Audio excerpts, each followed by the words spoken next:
प्राणायाम दोस्तों। अगर आप स्टूडेंट लोग हैं, पढ़ाई करते हैं, चाहे आप स्कूल की पढ़ाई करो या कॉलेज की पढ़ाई कर रहे हैं या किसी कॉम्पिटिटिव एग्जाम के लिए प्रिपरेशन करते हैं, तो उसी में क्या होता है, हमारे मन की एकाग्रता बहुत जरूरी होता है। पढ़ाई करने में हमारा मन नहीं लगता है।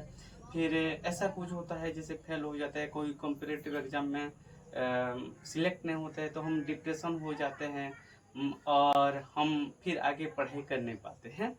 तो इसी के लिए आज मैं आपको 5 योगाभ्यास ऐसे बताऊंगा जो कि आपके मन की एकाग्रता होगा और आपको पढ़ाई करने में मन लगेगा और आप डिप्रेशन नहीं होगा, आपको चिंता नहीं होगा, अच्छे से नींद ले पाएंगे।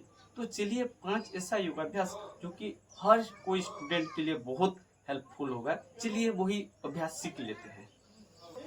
सबसे पहले एक योगाभ्यास करेंगे। ऐसे दोनों हाथों को जोड़ करके इससे ऊपर उठेंगे और धीरे धीरे से नीचे आ जाएंगे। अपने एड़ियों को ऊपर ऐसे करना है और नीचे ऐसे आ जाना है। ऐसे श्वास को लंबा भर के ऊपर और नीचे। इसको ताड़ासन कहा जाता है। यह ताड़ासन के अभ्यास करने से अगर आपका एज 20 से नीचे है, आपका हाइट भी अच्छा होता है, हाइट भी ग्रोथ होता है और हमारे शरीर में फ्लेक्सिबिलिटी लाता है। और दूसरा अभ्यास, हम ऐसे बैठ जाएंगे और इसमें इसको कैट पोज भी कहते हैं। ऐसे श्वास को भरते हुए ऐसे अपने मेरुदंड को ऊपर संकुचित करेंगे और श्वास को छोड़ते हुए ऐसे नीचे करेंगे। जैसे आप देख सकते हैं। इसको बालासन भी कहा जाता है, कैट पोज भी कहा जाता है, बिल्ली आसन भी कहते हैं। इससे भी हमारे बॉडी फ्लेक्सिबल होता है और मन की एकाग्रता को बढ़ाता है। तीसरा आसन जो कि बहुत इम्पोर्टेंस है, कि आसनों का राजा माना जाता है और इसको आप शुरुआत में इसे दीवार के साथ कर सकते हैं। ये थोड़ी सी जटिल है लेकिन कोई भी कर सकता है, स्टूडेंट लोग विशेष करके। ऐसे हम हाथों को नीचे रख के फिर सिर को नीचे रख के ऊपर करेंगे, हैंडस्टैंड भी इसे कहते हैं ऐसे। और अपने पैरों के बल ऐसे ऊपर उठा लेंगे और दोनों पैर को पूरा सीधा। इसमें पद्मासन भी हम लगा सकते हैं।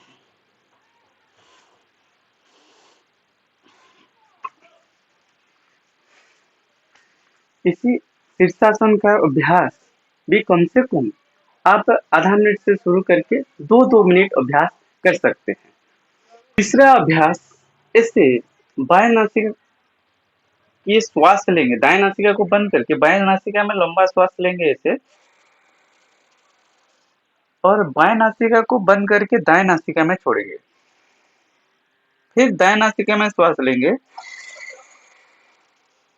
और दाएं नासिका को बंद करके बाएं नासिका में श्वास को छोड़ेंगे। और एक बार करके दिखाता हूँ ऐसे।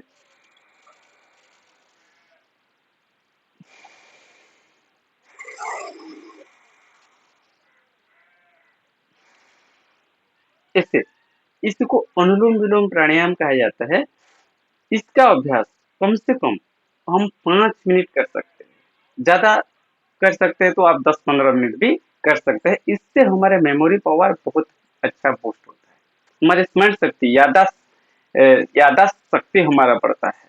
और इसके बाद फिर एक प्राणायाम कर सकते हैं ऐसे, कान को बंद किया, आंखों को बंद किया, मुंह को भी बंद किया और नासिका में ओम का उच्चारण करेंगे। जैसे भ्रामरी प्राणायाम इसको कहते हैं, भांग के जैसा गुंजन करते हैं ऐसे।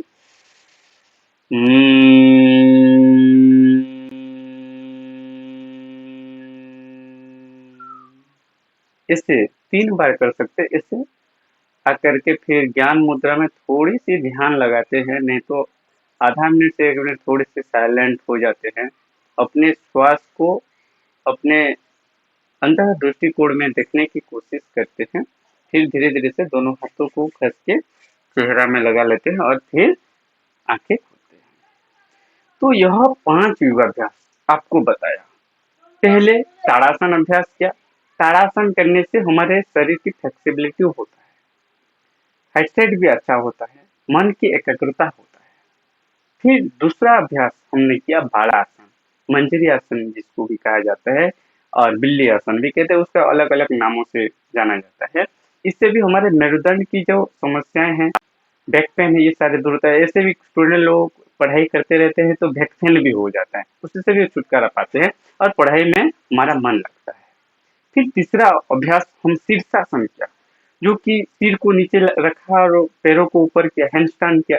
इससे क्या होता है, हमारे शरीर के ब्लड सारे सर्कुलेट होता है सिर में, ब्लड सारे सिर में आता है, ऑक्सीजन अच्छे से पहुंचता है हमारे सिर में, दिमाग में, जिससे कि हमारे दिमाग की शक्ति बढ़ता है।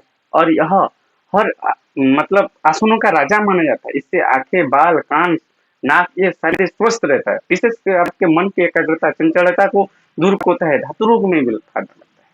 और फिर अंतिम में 2 प्राणायाम किया, अनुलोम विलोम प्राणायाम। बाएं नासिका से श्वास लिया, दाएं नासिका में छोड़ा, दाएं नासिका से श्वास लिया, बाएं नासिका में छोड़ा।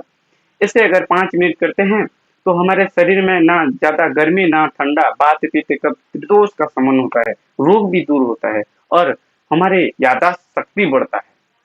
और फिर अंतिम में भ्रामरी प्राणायाम किया, जो कि भ्रामरी प्राणायाम तो हमारे मेमोरी को पूरा शांत रखता है। तो यह बस 5 योगाभ्यास करके आप अपने मन की एकाग्रता को बढ़ा सकते हैं। और अगर आपको पढ़ाई करने में मन नहीं लगता है, डिमोटिव हो जाते हैं, डिप्रेशन में चले जाते हैं फेल होने के कारण, या चिंता करते हैं क्या होगा, कैसे होगा, तो अगर चिंता करते हैं ना, पढ़ाई अच्छे से कर नहीं पाते। तो इसलिए 5 आसनों का मतलब 5 योगाभ्यास का अभ्यास कर सकते हैं अपने जीवन में। देखेंगे आप 5-10 दिनों में ही इसका रिजल्ट बहुत अच्छा आने लगेगा। आपको अच्छे से मन की एकाग्रता रहेगा, आपको पढ़ाई करने में अच्छा लगेगा। तो यह 5 योगाभ्यास हर दिन करें और सदा खुश रहने की कोशिश करें। वैसे तो हम योगाभ्यास करते हैं तो अपने आप खुश रह जाते हैं, क्योंकि वैसा हार्मोन हमारे शरीर में जनरेट होता है। तो यह 5 योगाभ्यास आप अभ्यास करें और अपनी याददाश्त को बढ़ाइए, अपने स्टूडेंट लाइफ में जरूर अप्लाई करें। तो आज के वीडियो में इतना ही, फिर मिलते हैं एक नए वीडियो में नई जानकारियों के साथ। सभी को ओम जय श्री